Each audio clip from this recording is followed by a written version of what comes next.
नुसल्ली व नुसल्लिमु अला हबीबिहिल करीम व अला आलिहि तय्यबीन व सहाबिहि ताहिरीन, अम्मा बाद। बिस्मिल्लाहिर रहमानिर रहीम।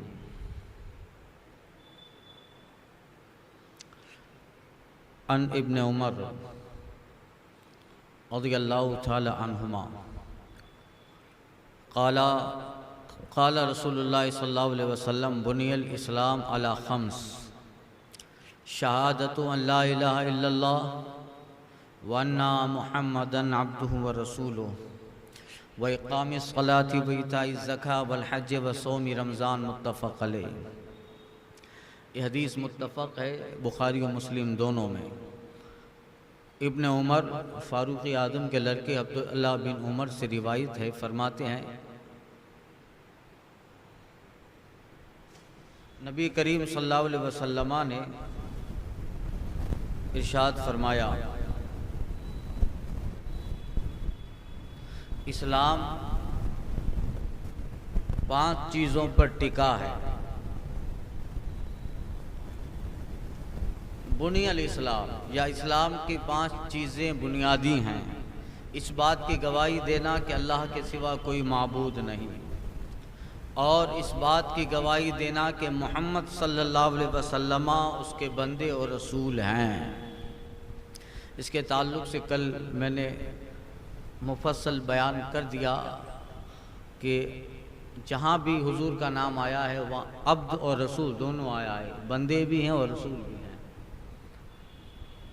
तो क्यों बार बार बंदा कहा गया? और नमाज कायम करना और ज़कात देना और हज और रमज़ान के रोज़े, ये 5 चीज़ें बुनियादी इस्लाम हैं। गोया ये 5 इमारत इस्लाम के वो पिलर हैं कि ये जिस कदर मजबूत रहेंगे ईमान की इमारत तो छत उतनी मजबूत रहेगी। उसमें एक जो गवाही देना अल्लाह उसके रसूल के लिए, वो तो ईमान का हिस्सा है, अगर वो नहीं तो फिर ईमान ही नहीं है। तो इसका ताल्लुक़ अक़ीदे से है, बाकी हैं वो आमाल हैं। वह एक मजबूत पिलर अक़ीदे का है, वो ये है कि अल्लाह की गवाही देना, उसके हबीब की गवाही देना, ये बीच का एक मजबूत पिलर है। और फिर चारों पिलर जो हैं वो अमल के हैं, नमाज है, ज़कात है, हज है और रमज़ान के रोज़े हैं। ये चारों अमल के पिलर हैं, और जिसके ये पिलर मजबूत होंगे उसकी इमारत इस्लाम मजबूत होगी। इसीलिए हदीस में आया है अस्सलातु इमादुद्दीन, नमाज दीन का सुतून है। मन अक़ामह सला अक़ामहा, जिसने नमाज कायम की उसने उसे कायम रखा। व मन तरक सला फ़क़द हदमद्दीन, और जिसने नमाज छोड़ दिया तो वो उसने इमारत इस्लाम के पिलर को गिरा। तो बुनियादी इस्लाम है ये, इस्लाम की बुनियादी चीज़ों पर हैं। अब जो जिस कदर नमाज का पाबंद है, इक़ाम सलात, वो अपने पिलर को उतना मजबूत कर रहा है। इसी तरह के साहिब इस्तिताअत है, साहिब निसाब है, वो ज़कात देता है, साहिब इस्तिताअत हज करेगा और रमज़ान के रोज़े रखता है, तो उसके ये पिलर और ये बुनियादी चीज़ें मजबूत हैं, तो इमारत उसकी मजबूत है। अबू हुरैरा से रिवायत कहते हैं, आका फरमाते हैं अल ईमान बिज़उन व सबून शौबा अफ़ज़लुहा क़ौलु ला इलाहा इल्लल्लाह व अदनाहा इमाततुल अज़ा अनित तरीक़ वल हया व शौबतुम मिनल ईमान। अबू हुरैरा रिवायत करते हैं, नबी करीम सल्लल्लाहु अलैहि वसल्लम ने इरशाद फरमाया, ईमान के हिस्से हैं।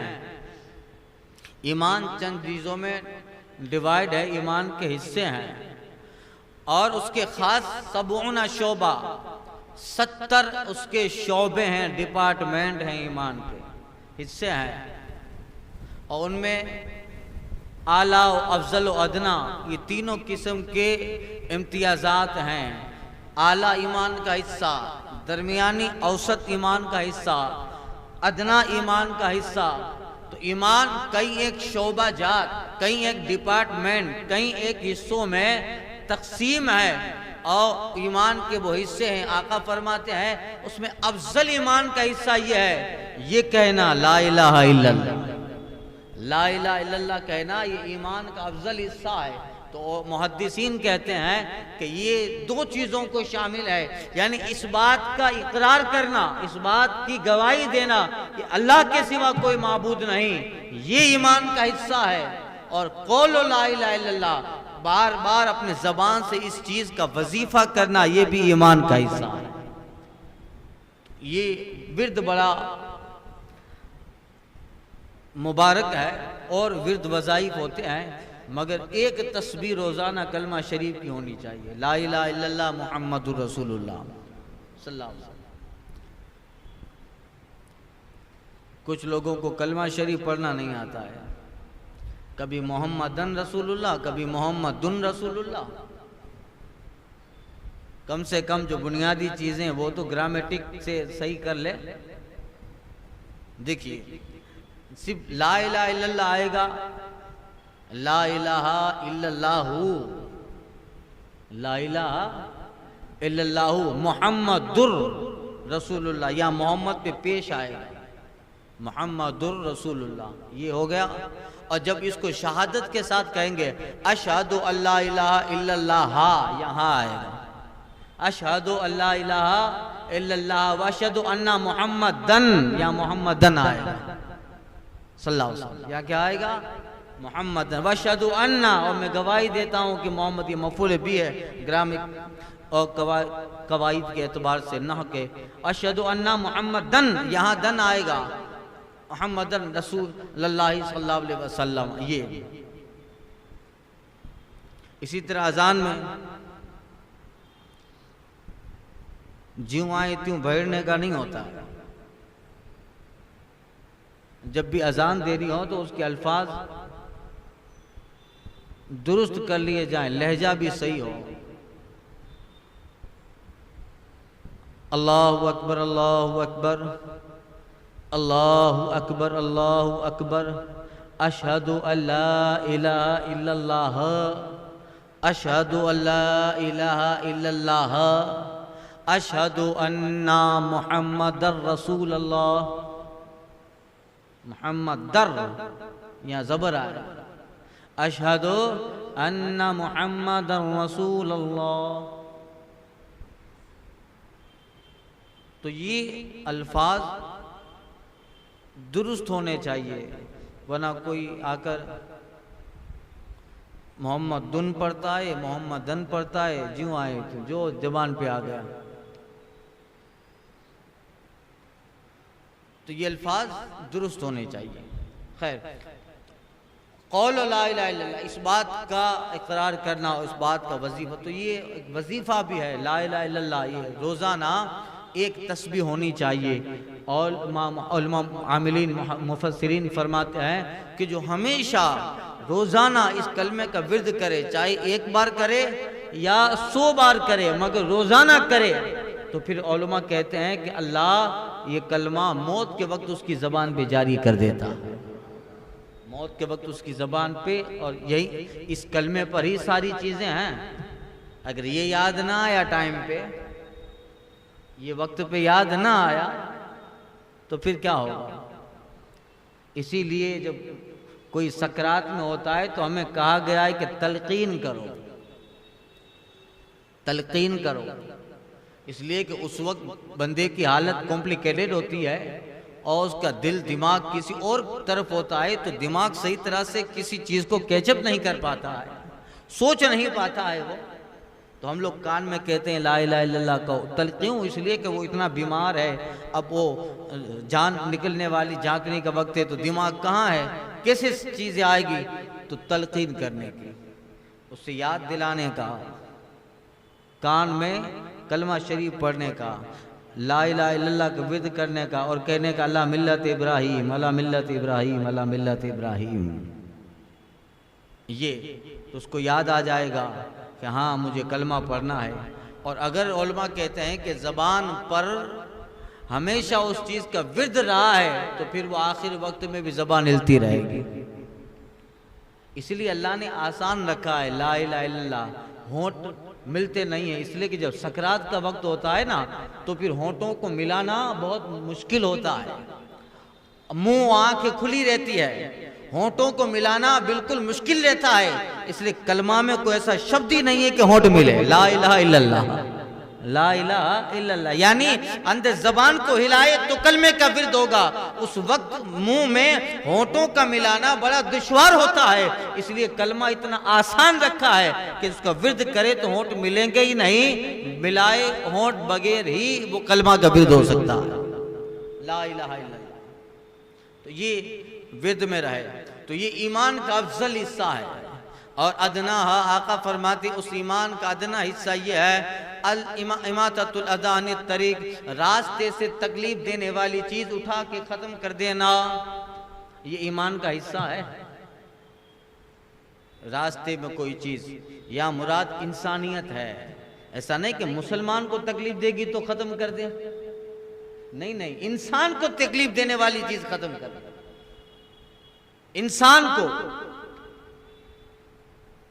अब वो रास्ते में जो भी चीज हो, नाली हो, गटर हो, तकलीफ होती हो किसके, जब आम रास्ते से तकलीफ देने वाली चीज खत्म करना ईमान का हिस्सा है, तो फिर आप अंदाजा लगाओ इसका दूसरा हिस्सा देखिए।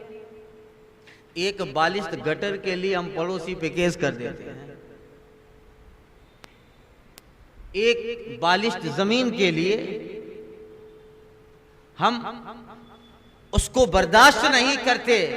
ये भी ईमान का हिस्सा है कि जब आम सड़क शारे आम पर तकलीफ देने वाली चीज को हटाना ईमान का हिस्सा है, तो इससे बेहतर हिस्सा यह है कि आप अपनी जगह या कोई भी चीज अगर तकलीफ दे रही है पड़ोसी को, उस पड़ोसी से वो चीज खत्म कर दो, ये ईमान का बेहतर हिस्सा है, ये ईमान का बेहतर हिस्सा है। और इसको ईसार कहते हैं, और इसके ताल्लुक हदीस में आया है आज अपने भाई के लिए ईसार देगा, यकीन रख अल्लाह ताला उससे बेहतर तुझे देगा, मगर ईसार होता है तकलीफ देने वाली चीज को। ये इस्लाम की एक बुनियादी तालीम है।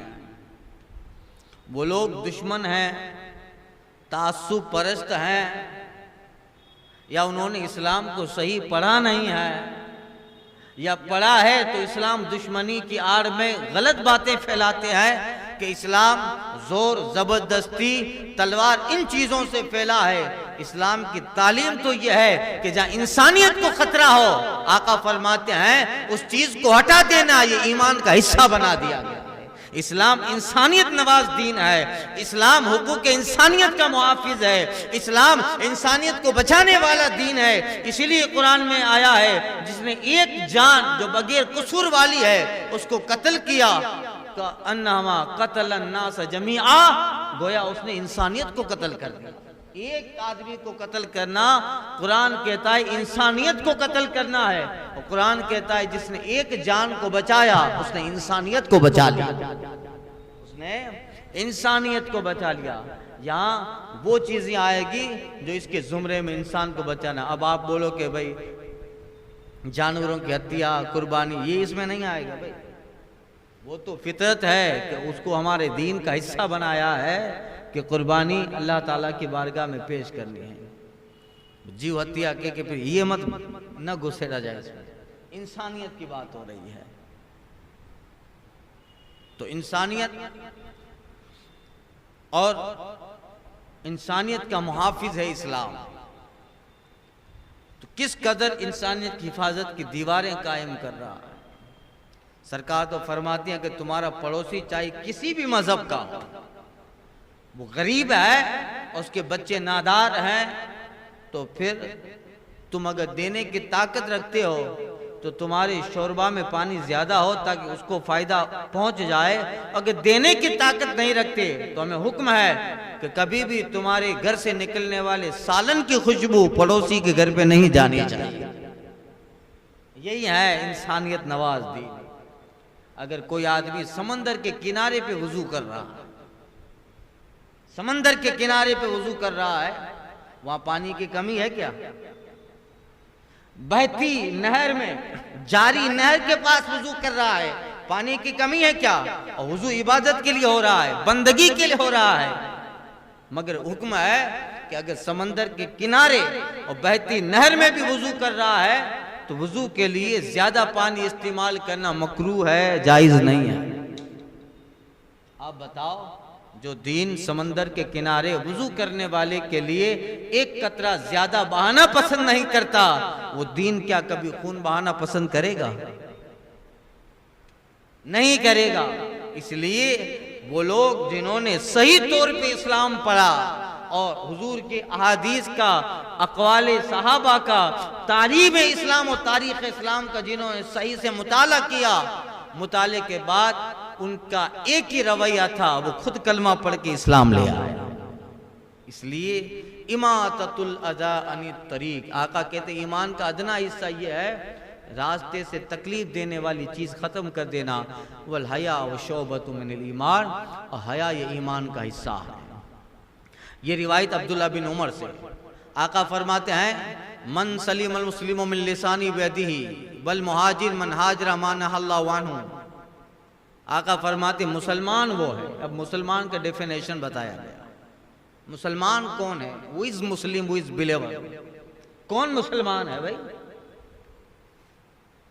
अलग अलग तरीके पर, अलग अलग मौकों पर इस्लाम और मुसलमानों का डेफिनेशन, व्याख्या उसकी आका ने बताई है। यहां बताया अल मुस्लिम, आका कहते मुसलमान वो है मन सलीमल मुस्लिम मिन लिसानी व यदिही, जिसकी जबान और जिसके हाथ से दूसरा मुसलमान महफूज हो जाए वो मुसलमान है। जिसके हाथ से दूसरा मुसलमान महफूज हो, जिसकी जबान से दूसरा मुसलमान महफूज हो, यानी गोया मतलब ये हुआ, मन चाहे हदीस ये है, मुरादी हदीस ये है कि जबान और हाथ से या अपने पूरे वजूद से किसी की सलामती चाहना इस्लाम है। और ये अगर किसी मुसलमान के खिलाफ उठता है तो भी गौर करना चाहिए उसके इस्लाम में कमजोरी है, उसके इस्लाम में कमजोरी है। ये जबान मुसलमान की हिफाजत के लिए, तो जब भी बोलो किसी का दिल खुश करो।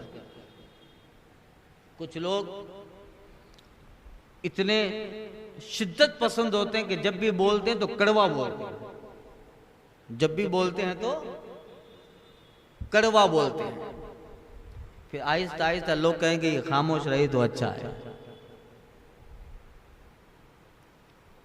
होता है। और कुछ लोग माशाअल्लाह बहुत अच्छे होते हैं, जब भी बोलेंगे अच्छी बात बोलेंगे, किसी की तारीफ करेंगे, अच्छी बात, सच्ची बात, कौलन सदीदा, सच्ची बात कहेंगे तो लोग कहेंगे कि हाँ ये बोलता ही रहे। और कुछ लोग जब भी बोलेंगे तो किसी की बुराई, किसी की ग़ीबत, वो ये है, और कड़वा ही बोलेंगे। तो ये होता है ज़बान से तकलीफ देना, हाथों से तकलीफ देना, यानी ज़ाहिर हाथ उठाना या हाथ का इस्तेमाल इस तरीके से करना कि उसको नुकसान दे, चाहे कलम चला कर, कुछ दस्तखत करके। तो ये है मुसलमान। मन सलीमल मुस्लिमों, मुसलमान वो है जिसके हाथ और पैर से दूसरा मुसलमान सलाम। इंसानियत नवाज है इस्लाम। एक साहब को किसी ने ख्वाब में देखा था तो कहा तेरे साथ अल्लाह ने क्या मामला किया? कहा अल्लाह ने मुझे एक जानवर के साथ हुस्न सुलूक करने के बदले में बख्श दिया। तो हुस्न सुलूक के साथ कहा मैं एक दिन एक इलाके से जा रहा था, धूप बड़ी तेज थी और कुत्ते का बच्चा वो पानी से बिलक रहा था। पानी था मगर अंदर था, अगर वो कुत्ते का बच्चा अंदर जाता तो गिर जाता। तो वो और कुछ बर्तन वगैरह भी नहीं था कि मैं इसको पानी कैसे पिलाऊं। तो कहते हैं कि मुझे मोजा पहना हुआ था, खुफ, वो खुफ यानी मोजा मैंने निकाला, उस पानी में डिबोया और ऊपर से निचोड़ कर उस कुत्ते के बच्चे के मुंह में पानी डालता रहा, जिससे वो सैराब हो गया। बस इंसानियत या यूं कहो कि अल्लाह की मखलूक के साथ ये अदा रब को इसलिए पसंद आई कि अल्लाह ताला ने मेरे गुनाह बख्श कर मुझे साथ बेहतर मामला किया। एक कुत्ते के बच्चे के साथ जब हुस्न सुलूक होता है तो मामला ये है।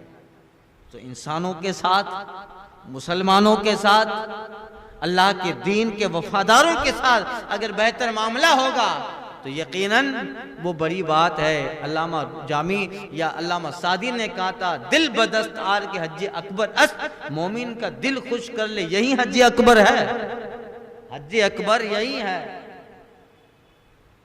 तो ये इस्लाम की वो तालीम है। मन सलीम मुस्लिमों में लिसान व यदिही, मुसलमान वो है जिसके हाथ और पैर से, ज़बान से और हाथों से, उसके वजूद से मुसलमान सलामत रहे। वल मुहाजिर, मुहाजिर कौन है?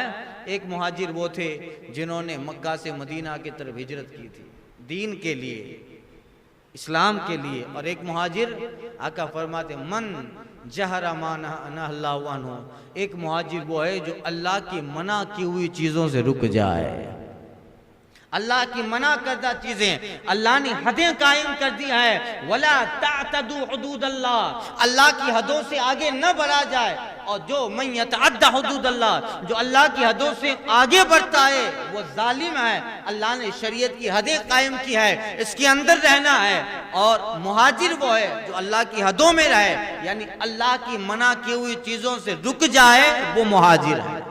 अल्लाह ने जिन चीज़ों से मना किया है उससे रुक जाने का नाम जिहाद और हिजरत है, हिजरत है। अब मना किया है, जिन चीज़ों से मना है जो इस्लाम की मनहियात है, उन चीज़ें जो बहुत ज़ाहिर है, कुछ हराम के दायरे में है, कुछ मकरूह तहरीम के दायरे में है, नाजायज़ के दायरे में है, वो सारी चीज़ों से रुक जाने वाला ही मुहाजिर है और वही रब को प्यारा है।